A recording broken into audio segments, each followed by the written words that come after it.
They told an old black man to move to the back of the plane. He didn't argue.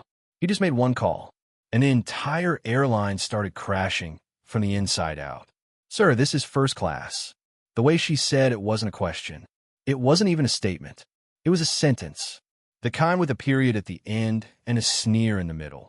Arthur Langston paused, one hand resting on his boarding pass, the other on the polished mahogany cane he'd carved himself back in '79. Seat 1A, printed in bold. First class. Atlantic Air, Flight 421 to Zurich. He had checked in 2 hours early, not out of necessity, but out of habit. Military men tend to respect time.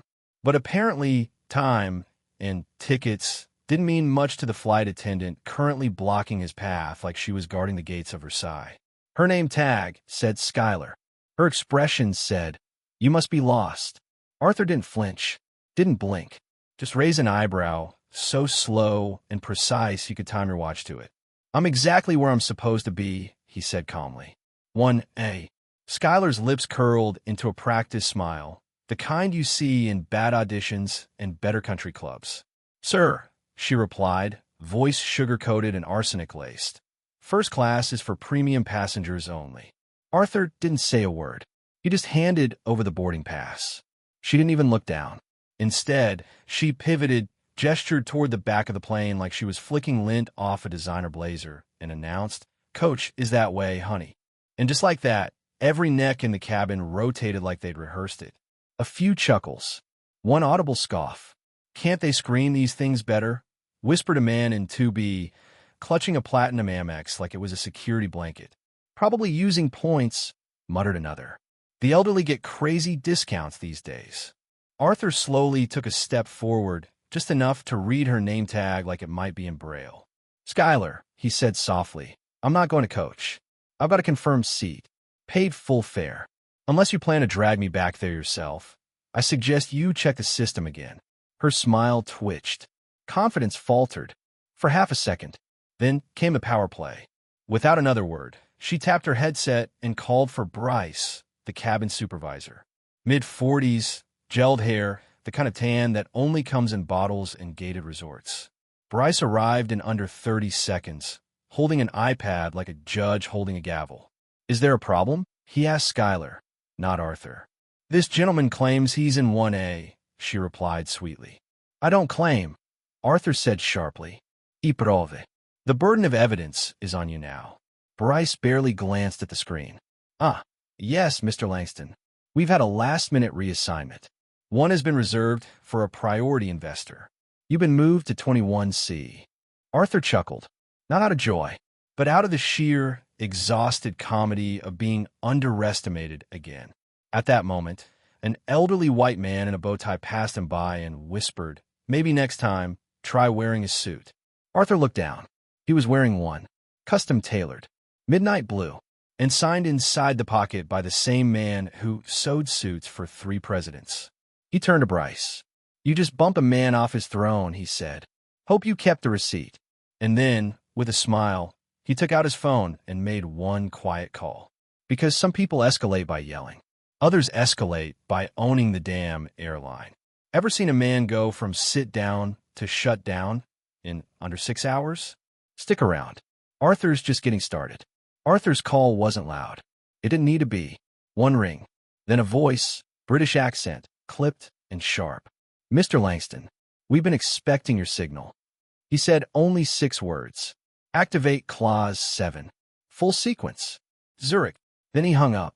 No drama. No flicks. Just quiet precision. Schuyler didn't notice. Bryce did, but too late. He glanced at Arthur's phone like it had just called the president.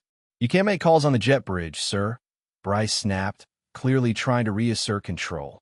Arthur pocketed the phone, adjusted his cufflinks, and smiled. "You're right. Good thing the call didn't need more than 15 seconds to change your whole morning." Bryce blinked. Schuyler leaned in, her voice dripping with managerial charm. "Let's not make a scene. We'll be taking off soon, and we'd hate to delay the flight." Arthur stepped forward. Not fast, not threatening, just close enough that only she could hear. "You already made the scene, sweetheart. I'm just a plot twist."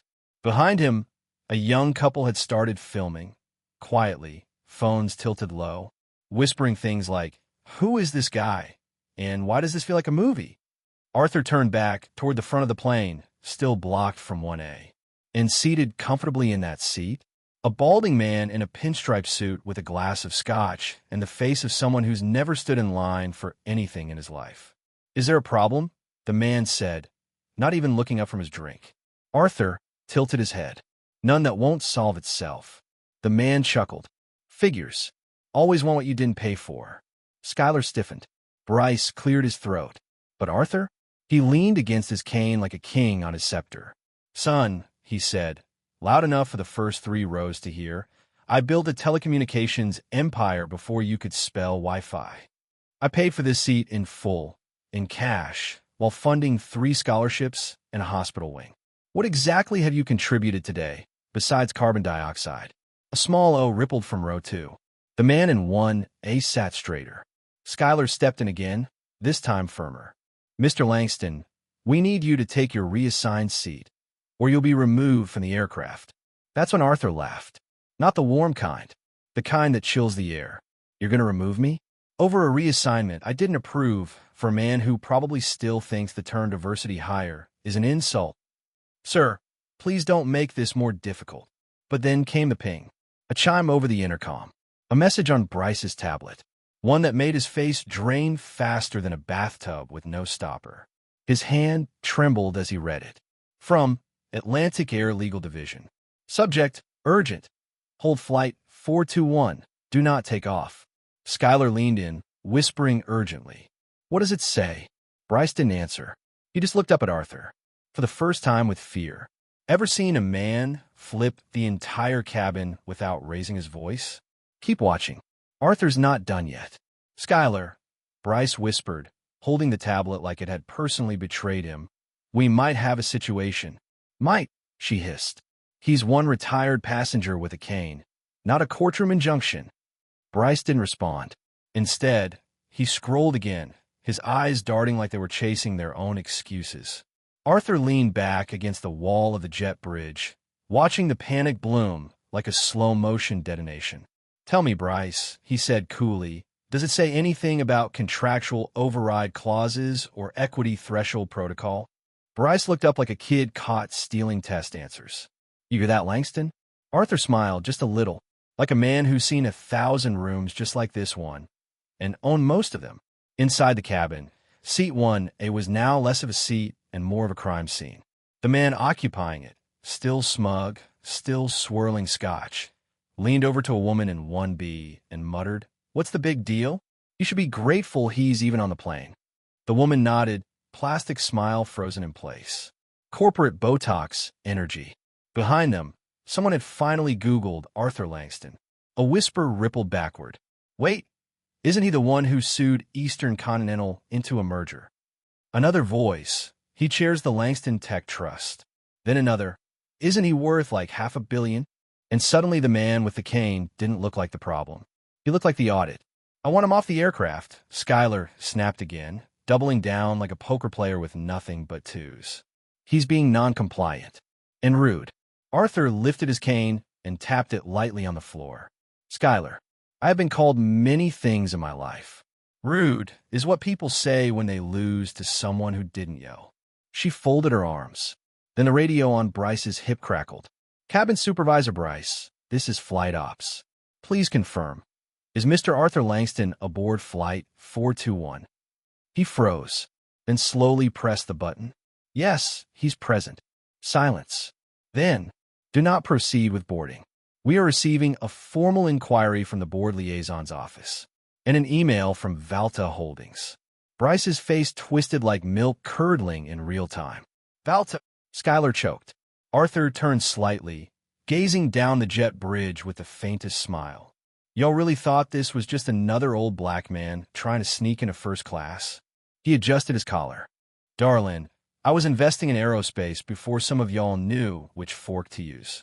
Just then, a woman in her late 20s, a young flight attendant with a soft southern drawl, approached Schuyler. "I saw the manifest," she said quietly. "He's not just a passenger. He's flagged as VLA, very legal authority. I've never seen that tag." Skylar paled. "Oh no," she whispered. "Oh yes," Arthur replied, finally stepping forward. "No more reassigned seats. No more lectures. From now on, you call me by my full name, or not at all." He turned to Bryce. "And maybe have a seat yourself? Might be the last one you get to assign. Ever seen a retirement plan turn into a hostile takeover? Stick around. You're about to learn what happens when you underestimate a man who wrote the damn policy." The terminal fell into a hush so deep you could have heard a stock price drop. And, as it turned out, that's exactly what was happening. Inside the cockpit, a separate alert pinged the pilot system. Live financial feed activated. Atlantic Air stock. Suspended trading pending investor review. Bryce stared at his tablet like it had just started bleeding. I need to call someone," he mumbled. Arthur nodded, eyes glinting. "Might want to call your mother. Tell her you're about to be on the news." Skylar, still clinging to the sinking ship like a stubborn barnacle, stepped in front of Arthur. "Mr. Langston," she began, her tone now saccharine with a side of corporate dread. "Please, let us escort you to the lounge while we clear things up." Arthur looked her over, top to toe, then glanced at his watch. "I've already been cleared," he said. "The only thing foggy here is your judgment." The passengers behind him were no longer pretending not to listen. Phones were angled subtly, but steadily. One teenager whispered, "This is going viral. I swear it." And then came the death knell for Skylar's whole career. From a jet bridge, a sharply dressed woman in a navy pantsuit and black stilettos stepped forward. Security detail in tow. ID badge gleaming. "Mr. Langston," she said, extending her hand with measured respect. "I'm Nadine Farrow, Deputy VP of Crisis Operations. I've just gotten off the line with Zurich." Skylar's eyes went wide. "Zurich?" she blurted. Nadine didn't even glance at her. "Mr. Langston, on behalf of the executive board, I apologize for this unacceptable disruption. Your original seat will be restored immediately. May I personally escort you to 1A?" Arthur studied her a moment. Then, with the smoothness of a jazz solo, he adjusted his blazer, tapped his cane twice on the floor, and smiled. "Lead the way." As they walked toward the aircraft, the man in seat 1A was now half standing, looking suddenly very sober. Wait, he sputtered, scotch forgotten. "What's happening? I'm a platinum investor." Nadine didn't stop walking. "And Mr. Langston," she replied coolly, "owns your shares." A few passengers gasped. Someone clapped. Someone else tried to stop themselves, but didn't. The man in 1A, sweating now, looked at Arthur like he'd seen a ghost. You can't just walk in here and—" Arthur raised a single finger. "Sir," he said evenly, "you walked into a seat you didn't earn. I'm just reclaiming what you assumed I couldn't afford." He turned to Skylar. "And you didn't check the manifest. You didn't check my name. You checked my face." Skylar opened her mouth to speak, closed again, then looked at the floor. Bryce received another ping. From Valta Holdings Legal HQ. Subject: immediate suspension of gate supervisor, flight 421. He read it. Swallowed. Arthur didn't even blink. As he stepped into first class, the tension didn't vanish. It shifted. Like gravity, it had returned to its rightful center. He slid into seat 1A, crossed one leg over the other, and said calmly, "Now, can I get some peanuts?" Ever watched a gate supervisor age 10 years in under 10 minutes? Stay seated, because we haven't even reached cruising altitude. First class was silent now. Not the serene, luxury kind of silent. The kind of silence that happens right after a thunderclap and right before the aftershock. Arthur Langston adjusted his seatbelt in 1A like a man settling into a throne that had been temporarily borrowed by a peasant. Bryce hovered just inside the curtain, shoulders tense, jaw tight, like someone waiting to be handed a pink slip and a lawsuit in the same envelope. The former occupant of 1A had retreated to the bar area, still muttering to himself about entitlements and reverse discrimination, like a man desperately trying to convince himself the world still made sense. Meanwhile, Nadine Farrow stood near Arthur, watching her phone light up with legal notifications from Valta Holdings, crisis PR updates, and, most damning of all, a link to a live news ticker. Breaking. Atlantic Air faces corporate firestorm after Black executive removed from first class. Ownership confirmed mid-flight. Damage controls already failing, she whispered to herself. Arthur overheard. Good, he said, sipping the orange juice now handed to him by a very pale flight attendant. Maybe next time they'll control their biases first. From the galley, Skylar peeked out like someone waiting to see if the tornado had passed. It hadn't. The intercom crackled. Ladies and gentlemen, this is your captain speaking. We apologize for the delay. We will be taxiing shortly. Thank you for your patience, and once again, welcome aboard Atlantic Air. The words landed flat. Nobody clapped. The passengers in first class shifted uncomfortably, especially Evan. Evan, the youngest flight attendant, the only one who hadn't barked an order or thrown a glance soaked in condescension, was pacing near the emergency exit, pretending to check inventory. Arthur noticed. You saw it all, didn't you? He asked. Evan froze. I wasn't in charge, sir. No, but you were present. That makes you powerful in ways they don't expect. Evan looked down. Arthur leaned in. Let me tell you something, son, he said, lowering his voice just enough. I've been a general, a janitor, a CEO. I've worn every uniform from fatigues to tuxedos. But the real test of character isn't what you do when you're in charge. It's what you do when the people in charge are wrong. Evan nodded. Slowly. Thank you, sir, he whispered. A ping. Another message on Bryce's tablet. He checked it. Then his knees buckled just a little. Nadine glanced over his shoulder. Read it. Closed her eyes. Then looked at Arthur. They've triggered Clause 6C, she said. Arthur raised an eyebrow. Already. She nodded. It's confirmed. Your holding group has pulled out $200 million in infrastructure commitments. Effective immediately. The Zurich terminal expansion and the Cape Town lounge deal. All gone. And the board, they've suspended all discretionary authority for mid-flight crew. Arthur sat back. Which means... She didn't answer. Didn't need to. Bryce was no longer the highest-ranking authority on the plane. And he knew it. He opened his mouth to protest. Then, shut it again when his earpiece buzzed with a simple line from HQ. You are no longer authorized to make in-flight decisions. Observe only. Arthur turned his gaze forward, watching the runway lights begin to blur as the plane gained speed. Then he murmured, Let's see how high this airline flies without its conscience intact.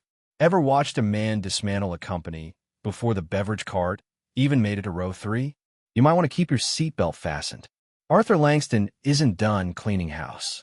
37,000 feet above the Atlantic, Atlantic Air was hemorrhaging altitude, culturally, financially, and morally. But in first class, Seat 1A had never been more stable. Arthur Langston sat with the quiet confidence of a man who had already read the end of the story and written it himself. Bryce, now sidelined like a malfunctioning seatbelt, remained near the galley, headset limp at his shoulder, face drained of all managerial bravado.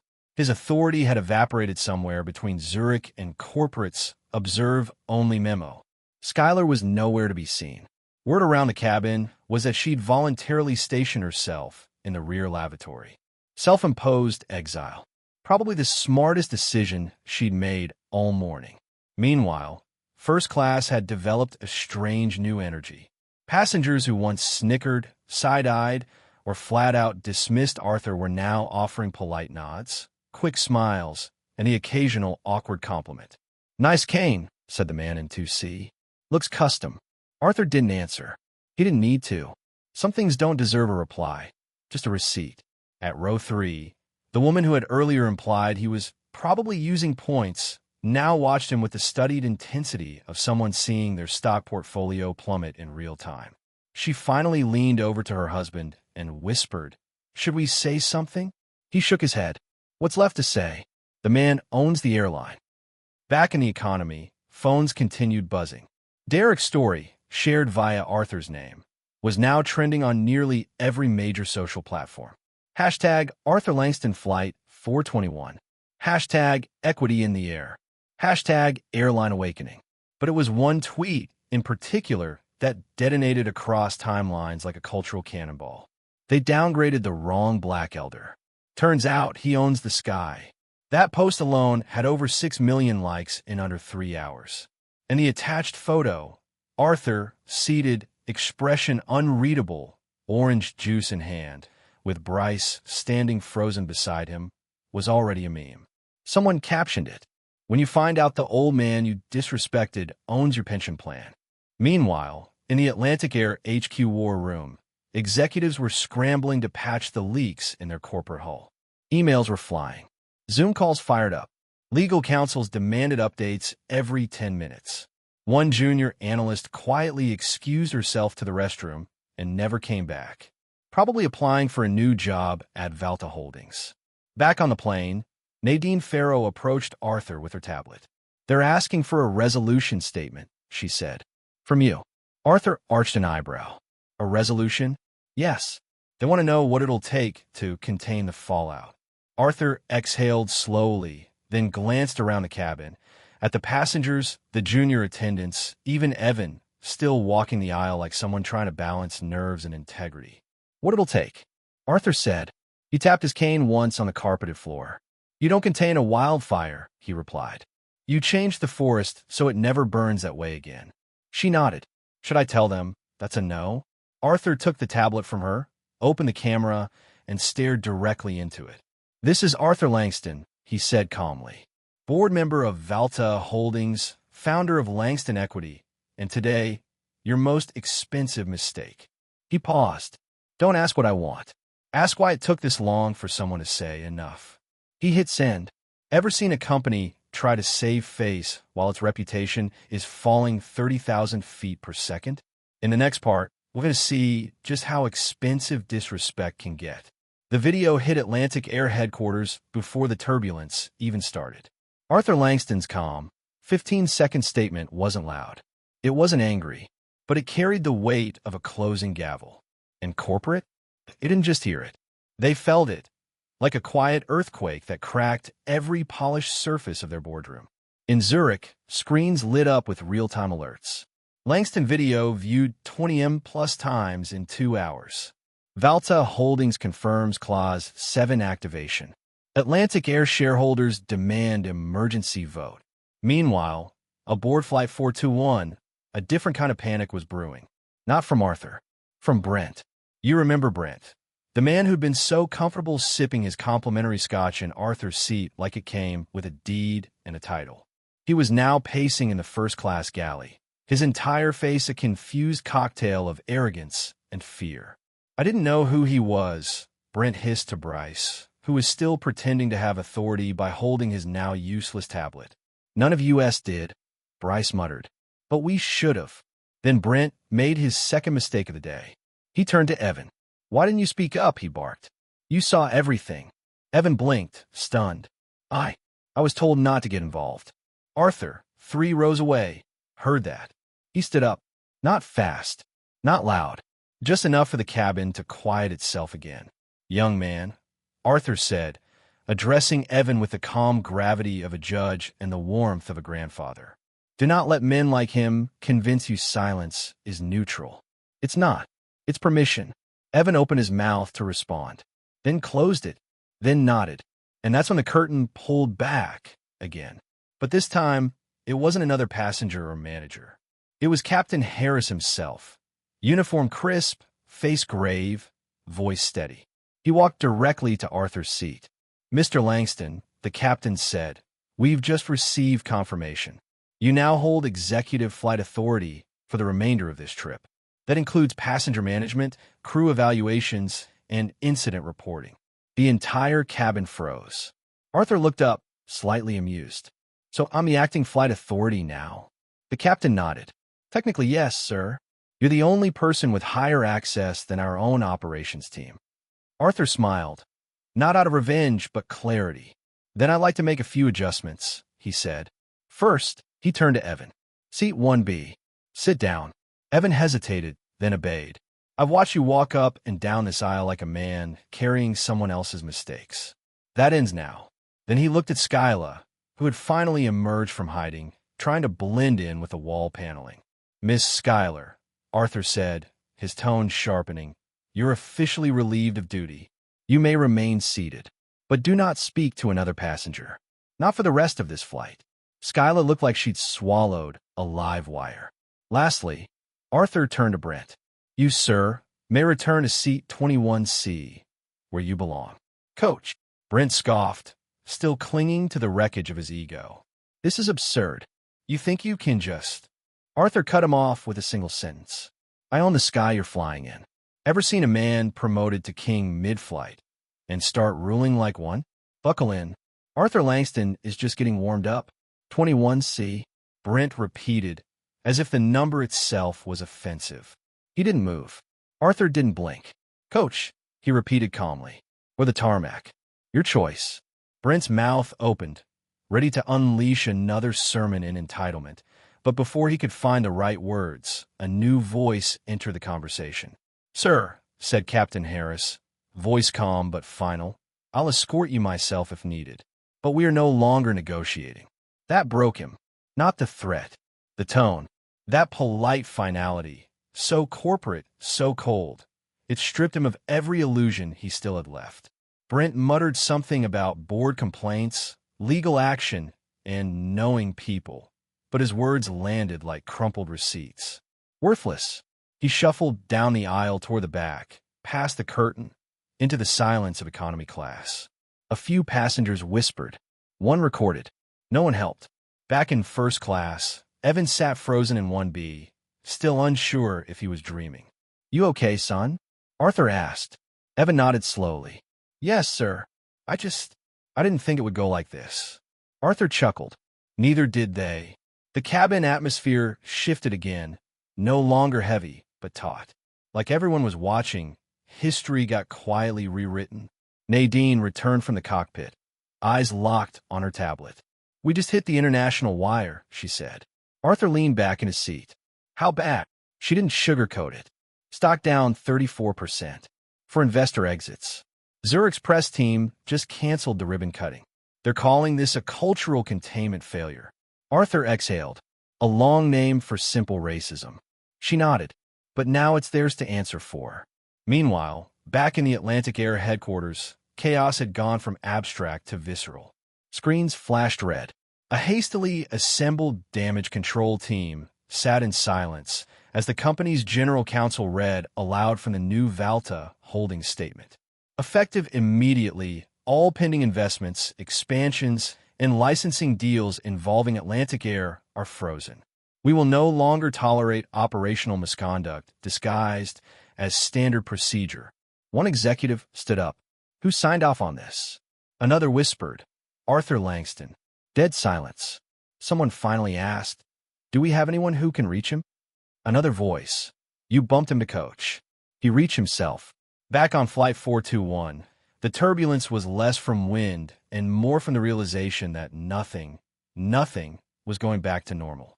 Even the pilot had turned off the autopilot, opting to fly manually. Arthur watched the horizon through the small oval window, calm and composed. Evan turned to him.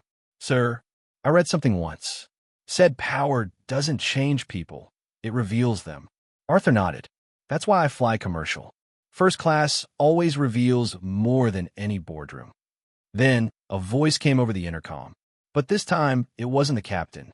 It was the airline's legal team, patched in through a special channel, broadcast straight into the first-class cabin. This is corporate command. Mr. Langston, we apologize for your treatment. We are initiating a full protocol review upon landing. Your directives are being enforced. We await your further instructions. Arthur turned toward Nadine. Tell them to prepare a statement, he said. One that doesn't start with we regret and end with training seminar. Ever seen a man flip an industry without raising his voice or leaving his seat? Next part, the landing gets real, because Arthur Langston isn't here to make headlines. He's here to make reform hurt. The descent into Zurich began, but the real fall had already happened 35,000 feet ago. Not the plane, the airline. Atlantic Air was no longer a symbol of prestige. It had become a case study in what happens when arrogance meets consequences and loses. Arthur Langston remained composed in seat 1A, sipping herbal tea now, courtesy of a suddenly over-attentive crew. Evan, still beside him in 1B, was silent, absorbing everything like a student in a class he hadn't signed up for, but now couldn't stop attending. The curtain of first class stayed open now. No more secrets. No more illusions of separation. The message was clear. If the front of the plane gets away with injustice, the whole aircraft goes down. From the PA system, the captain's voice returned, but this time, different. Ladies and gentlemen, this is your captain. As we prepare for landing, I want to acknowledge what many of you have witnessed today. This flight did not reflect our values. We are listening, and we will change. Thank you. Arthur raised an eyebrow. Evan smirked. Think he means it? Arthur shrugged. I think he read the memo. Just then, the seatbelt chimes sounded, and the moment the wheels kissed the tarmac, 3 men in sharp black suits were already waiting on the jet bridge. They weren't security. They were internal affairs. And they weren't here for turbulence reports. As the aircraft taxied to the gate, passengers craned their necks to get a glimpse. Some whispered. Some filmed. A few tried to pretend none of it had happened. But denial had already missed its connecting flight. The moment the cabin doors opened, the suits boarded with the kind of authority that silenced even the most seasoned flyers. "Mr. Hargrove?" the lead agent asked, scanning the cabin. From the back of the plane, Brent, formerly one A royalty, now barely coach baggage, stood slowly, face pale, lips dry. "You are hereby notified," the agent continued, "that your privileges with Atlantic Air and its global partners are permanently revoked. Your travel history is flagged for audit across all G7 jurisdictions." Passengers gasped. Brent didn't argue. He couldn't. The guard beside the agent nodded once. Brent gathered his things and followed without resistance. But the agents weren't done. They turned next to Bryce. "Cabin Supervisor Bryce," the lead said flatly, "you are under administrative suspension pending formal review for discriminatory conduct, breach of passenger protocol, and obstruction of procedural escalation." Bryce stammered, Wait, I was just following what I thought was." The agent cut him off. "Your thoughts are not protected under company policy. Actions are." Finally, they addressed Schuyler. "Remain seated," one agent said. "We'll speak with you after the deplaning process." Schuyler didn't respond, didn't move, didn't even blink. She looked like someone waiting for a storm to pass while realizing the roof had already blown off. As passengers began filing out of the aircraft, many slowed near Arthur. Some nodded. Some whispered thank you. One woman, tears in her eyes, simply said, That was for all of us." Arthur returned each gesture with quiet dignity. No victory lap, no routine, just a man who knew what he'd done and who he'd done it for. Nadine approached from the front of the cabin, her voice low but steady. "There's a small group waiting for you outside the gate," she said. "Press, executive reps, even a few board members who suddenly want to shake your hand." Arthur stood slowly, rolled his shoulder once, then said, "They had their chance to shake my hand. Now they can shake their culture." Ever watched the sky serve justice? Next up, the world meets the man they try to push to the back of the plane. And this time, he's not walking out quietly. The jet bridge wasn't just a walkway anymore. It was a runway, and Arthur Langston was about to land harder than any aircraft ever had. A quiet murmuring filled the terminal as the first-class passengers trickled out, followed by business, then coach. But all eyes were fixed on the one man who hadn't moved yet. Arthur, still seated in 1A, cane resting gently against the window, suit unwrinkled, soul unbothered. Evan stood beside him, clutching a folded paper, Arthur's handwritten note of recommendation. "For future use. No expiration date." "Thank you," Evan said softly. Arthur nodded. "Now, speak up next time. Don't wait for someone like me to validate what you already know is wrong." Evan smiled. "Yes, sir." Then Arthur stood. As he stepped off the plane, the scene waiting for him was more boardroom than boarding gate. 3 executives from Atlantic Air, 2 representatives from Valta Holdings, a legal counsel from Zurich, and 27 passengers pretending to scroll on their phones, but really just watching.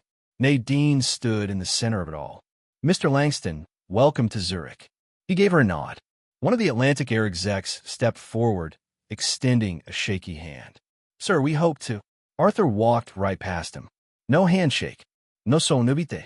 Just consequences. Outside the terminal, a row of cameras waited behind the glass. Security tried to hold him back. Didn't matter, because by now, the entire world had already seen the footage. Arthur Langston being removed. Arthur Langston being reinstated. Arthur Langston making the phone call that torched a $500 million valuation. But what no one had seen yet, what was about to drop, was the final move. At that exact moment, across time zones and servers, Valta Holdings released an official press statement. Effective immediately, Arthur Langston is appointed Executive Director of Equity Compliance across all Valta aviation investments, including Atlantic Air. His authority is unrestricted. His oversight is permanent. Back on the ground, Brent Hargrove was already making his way through customs, flanked by 2 uniformed agents. The man who once toasted to the natural order of things now looked like he'd been permanently disinvited from the very table he used to rule. Skylar and Bryce? Escorted to a side room labeled Internal Debrief. 2 security guards stood outside. No explanation is needed. As Arthur exited into the waiting car, a young reporter managed to sneak one question through the crowd. Mr. Langston, what would you say to people who think this was just about race? He turned to her, eyes sharp but calm. This was never just about race, he said. It was about assumption, arrogance, a system designed to smile while stepping on your neck. He paused, and every now and then, that system forgets the neck belongs to someone who built the ladder they're climbing. He closed the car door. Inside the vehicle, his phone buzzed. A message from Evan. They offer me a promotion. I said no. I asked for policy reform instead. Hope that was the right move. Arthur smiled. It was the only move.